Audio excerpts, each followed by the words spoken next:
Did you know there's a firearm that has no bullets, no traditional gunpowder, and no lethal impact? Yet it has a power so surprising that it might just change the future of personal defense, law enforcement, and even crowd control. Are you ready to learn about it? Because today we're diving into one of the most unbelievable breakthroughs in firearm history, the sonic weapon. Buckle up. This is not science fiction. It's science reality. Imagine a weapon that doesn't fling high-speed projectiles or emit streams of molten energy, but instead manipulates something we interact with every single moment of our lives: sound. That's right, sound. The very air vibrations that carry our voices, our music, and even the soothing rustle of leaves can, in fact, be weaponized. But how, you might ask, can sound become a weapon?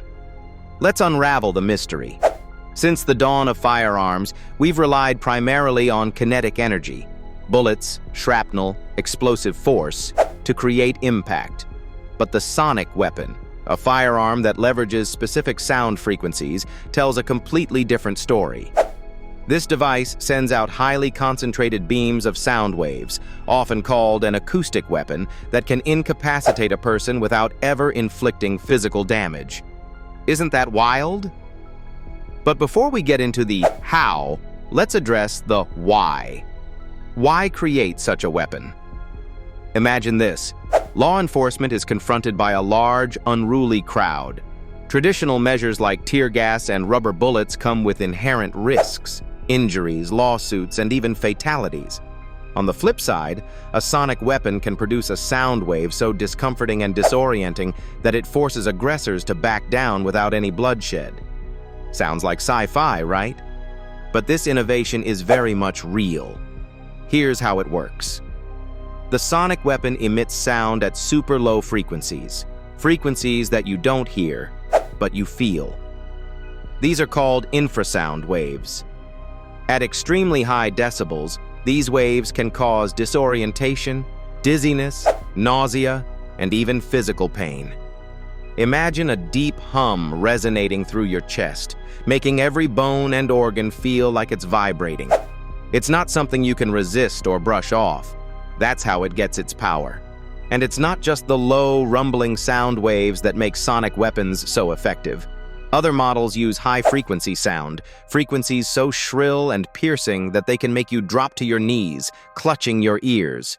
And get this, some devices can even direct these sound waves to specific people or targets, leaving everyone else in the vicinity completely unaffected. This pinpoint accuracy is achieved using what's called an acoustic parametric array, which essentially focuses sound the same way a flashlight focuses light. Now that, my friends, is futuristic technology in action. Sonic weapons aren't a completely new concept. The military and riot police have been exploring their potential for years.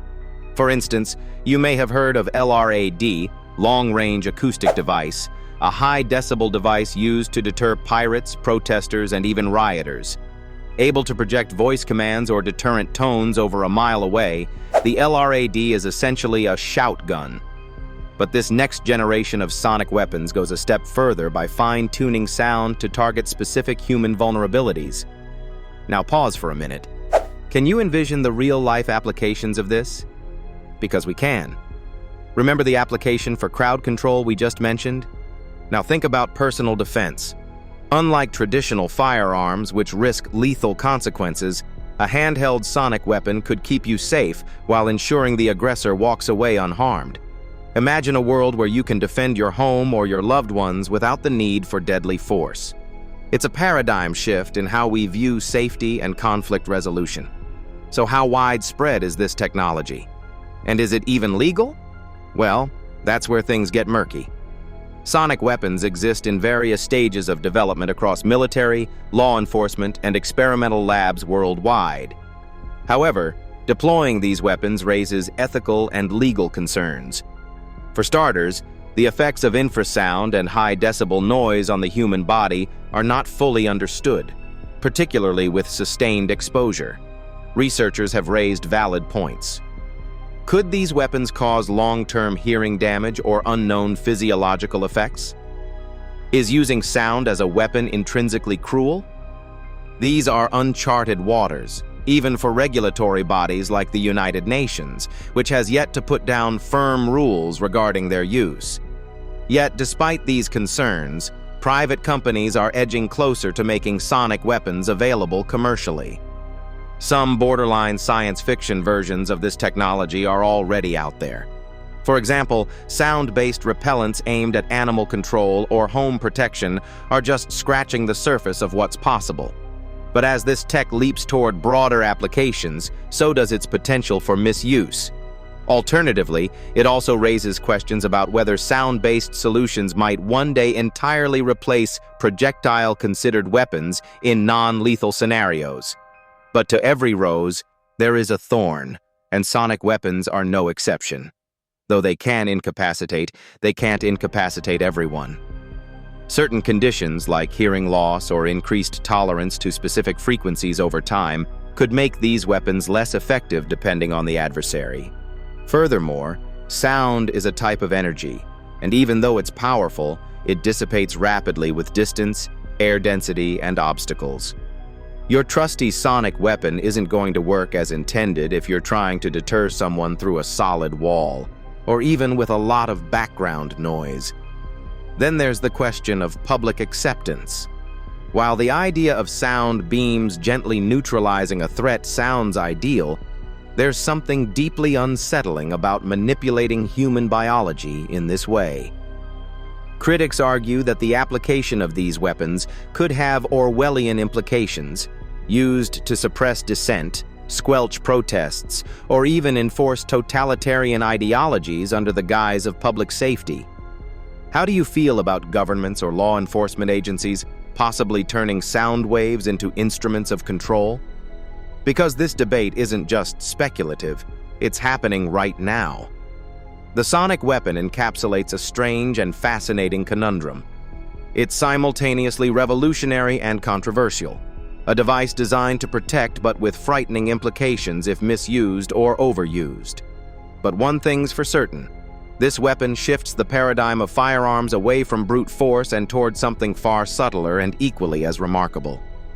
So what will the future bring? Only time will tell. For now, the sonic weapon is both a marvel of human ingenuity and an ethical puzzle we have yet to solve. But whether you see it as a safeguard or a slippery slope, there's one part of this story we can all agree on. It's a groundbreaking innovation that's changing the game of modern weaponry. What are your thoughts? Could sonic weapons be humanity's future answer to safe, non-lethal defense? Or do the risks overshadow the rewards?